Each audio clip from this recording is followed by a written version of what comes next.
kalau barang Cimol ini satu barang ini tidak ada yang menyerupai barang ini lagi. Jadi walaupun banyak toko, tidak ada yang mencari barang ini, mau cari keliling-keliling nggak bakal ketemu barang seperti ini.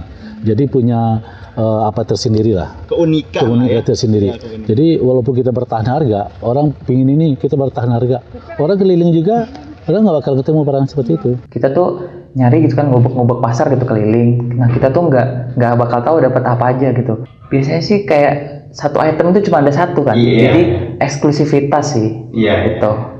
Ketika kita mencari barang yang orang tuh nggak bisa dapat lagi dengan harga yang murah dan limited gitu. Kayak aku beli kemeja ini thrift misalkan, orang tuh nggak akan dapat lagi kemeja yang kayak aku gitu.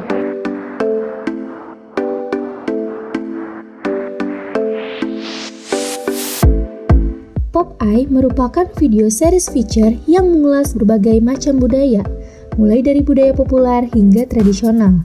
Di episode perdana kali ini, Pop Eye akan membahas suatu kebudayaan yang sedang digemari para kaula muda perkotaan.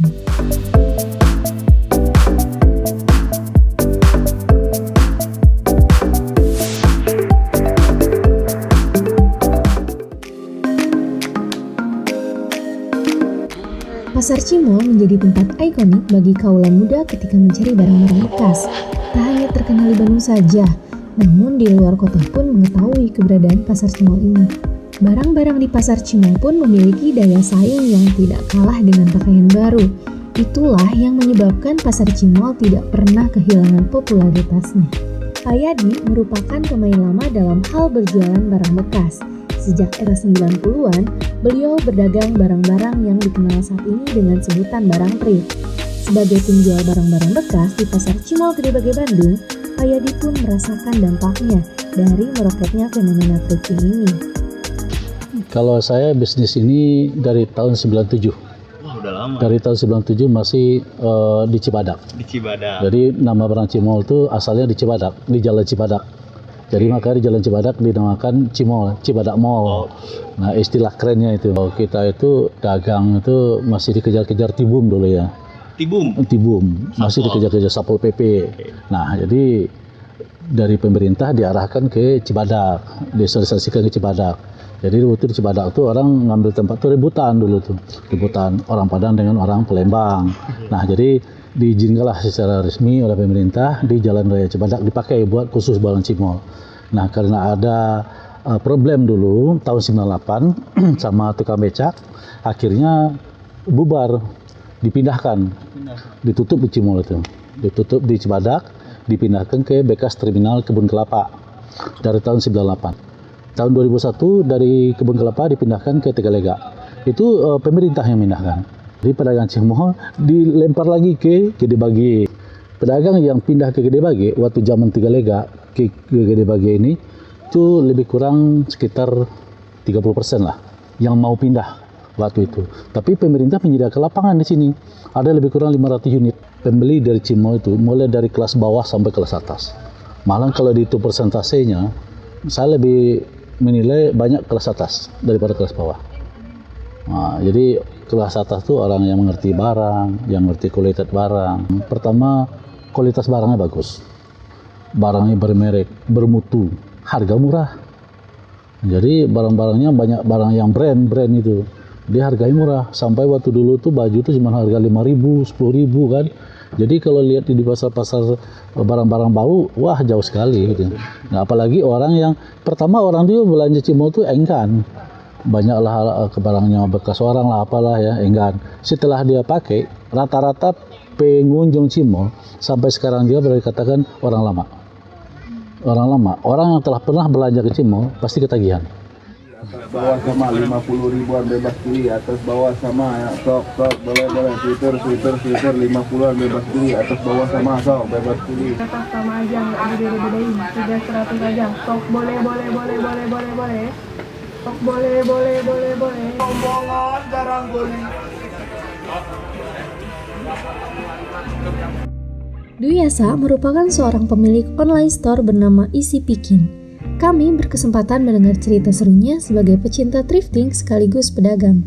Dulu itu karena orang tua saya juga kan dua-duanya kebetulan suka banget kayak yang jalan ke pasar terus nyari barang-barang yang menurut mereka tuh unik gitu. Nah jadi dari pengalaman mereka itu saya sendiri sih jadi kayak tertarik gitu. Nah kalau dari ide buat masuk ke dunia thriftingan itu sih udah ada dari saya kelas 2 SMA. Nah jadi kayak daripada kayak mikirnya ke pasar buat nge-spend uang gitu, kenapa nggak dapat uang dari situ gitu. Nah kalau dari awal buka sih yang jadi kenapa aku tuh kan khususnya jual celana. Nah dari 2019 itu yang aku jual itu kan celana corduroy. Nah jadi dulu waktu awal buka tuh belum banyak, bahkan menurutku aku salah satu yang pertama di Bandung jualan corduroy itu, karena dulu orang jualan jeans gitu, orang kan taunya mayoritas gitu ya udah pakai celana jeans, celana chino gitu, tapi corduroy itu masih sedikit peminatnya karena orang bilang kayak corduroy kayak kuno kan, kayak ketinggalan zaman banget. Nah menurutku itu salah satu peluang sih sebenarnya, kayak konsepnya gitu kan. Sekarang thrift shop banyak tuh macam-macam, dan mereka tiap thrift shop itu nawarin konsep, kayak konsep foto, konsep kayak misalkan ada juga yang kayak dia punya cerita di thrift shopnya, terus branding. Jadi menurutku online itu udah bukan tentang jual barang apa, tapi konsep apa yang ditawarin gitu, terus kayak pelayanan seperti apa yang ditawarin gitu. Apalagi kan misalkan kamu beli di pasar kan ya kamu harus nyuci dulu, harus ke pasar, harus repot-repot pergi lah gitu. Dengan online kan tinggal order, udah di laundry, terus udah dikasih parfum biar lebih ya ready to wear gitu. Biasanya online tuh udah ready to wear, jadi kamu nggak perlu harus ke pasar, capek-capek ke pasar nyari barang, nggak perlu laundry, ya udah kamu tinggal pesen terus pakai gitu, jadi lebih mudah kan. Nah tentu aja kita sebagai penjual kan ada biaya yang dikeluarin buat laundry, buat ke pasar. Ya itu menurutku juga jadi faktor kenapa agak sedikit lebih pricey kalau di online. Kalau thrifting online itu salah satu simbiosis mutualisme gitu. Itu mutualisme sih antara penjual online sama pedagang. Mungkin emang banyak ada faktor buruknya juga gitu, kayak misalkan orang yang mau nyari ke pasar tapi harganya jadi agak mahal karena ya barangnya udah dibeli sama si penjual online. Cuman itu kan juga kita nolongin mereka gitu, kita sebagai penjual online tuh nolongin mereka, kita beli barang mereka juga ya misal, dan harga yang naik di pasar juga nggak melulu kita yang beli online ini beli banyak ini ngaruhin harga pasar, tapi juga dari supply mereka yang kayak bal-balan gede-gede gitu tuh juga sekarang sih setahu saya tuh bahkan harganya bisa naik tiap minggu. Jadi itu menurut saya ekstrim banget sih. Sempet di waktu 2020 itu kan kita lockdown pertama tanggal Maret ya, bulan Maret. Yeah. Nah 2 bulan pertama itu yang ngaruh banget, karena kita thrifting kan jual barang bekas dan ini tuh kan diimpor dari luar negeri. Nah jadi ada stigma kayak jangan beli barang thrifting, tahu itu dari luar, ada yang dari Cina malah kan impornya. Jadi kayak itu tuh kayak jadi bikin stigma baru yang buruk buat thrifting gitu, kayak jangan beli lah nanti takut karena covid gitu. Itu kita thrift shop lomba-lomba gitu loh, kayak bikin edukasi di kita post story masing-masing, kita bikin edukasi kalau barang yang kita jual itu udah higienis gitu, udah dicuci, bahkan ada yang waktu itu dicuci 3 kali, terus misalkan di packing tuh disemprot disinfektan sebelum dikirim. Jadi bener-bener kita owner thrift shop tuh rame-rame bikin kayak ya campaign kecil-kecilan gitu kalau barang kita jual tuh udah higienis gitu. Jadi saling support sih waktu itu. Cara berpakaian anak muda sekarang pun tergolong unik, sehingga memunculkan identitas yang berbeda-beda, bahkan menjadi sebuah ciri khas. Seolah tak ingin disamakan dengan orang lain, mereka justru membentuk gaya pakaiannya sendiri, bahkan menggunakannya sebagai ajang ekspresi diri. Kami bertemu dengan Vanka, seorang mahasiswi ilmu komunikasi yang menggemari kegiatan thrifting. Ada beberapa cerita menarik yang membuat dia semakin cinta kegiatan thrifting.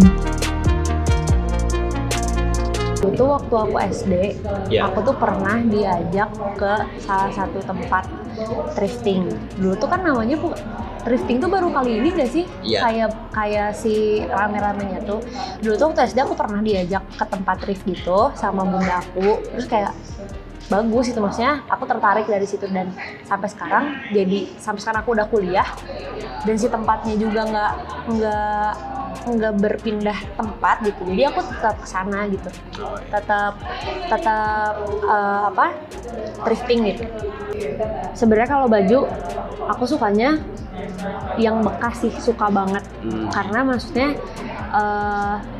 apa ya, si modelnya tuh karena fokusnya dia tuh kan ngeluarinnya dulu gitu ya, terus baru dijual sekarang. Nah aku tuh sukanya karena mau sesedikit apa aku beli baju bekas, tapi tetap masih bisa di mix and match dengan baik gitu. Kayak aku apa ya, makainya teh enak aja gitu. Kan kalau misalkan baju sekarang, kalau misalkan aku pakai kemeja nih misal, bawahnya tuh mau nggak mau harus cocok gitu. Tapi kalau misalkan baju thrift, mau aku beli sweater doang, aku match sama jeans aku yang di rumah, itu pasti bagus untuk kelihatan dan nyaman. Itu sih yang paling penting.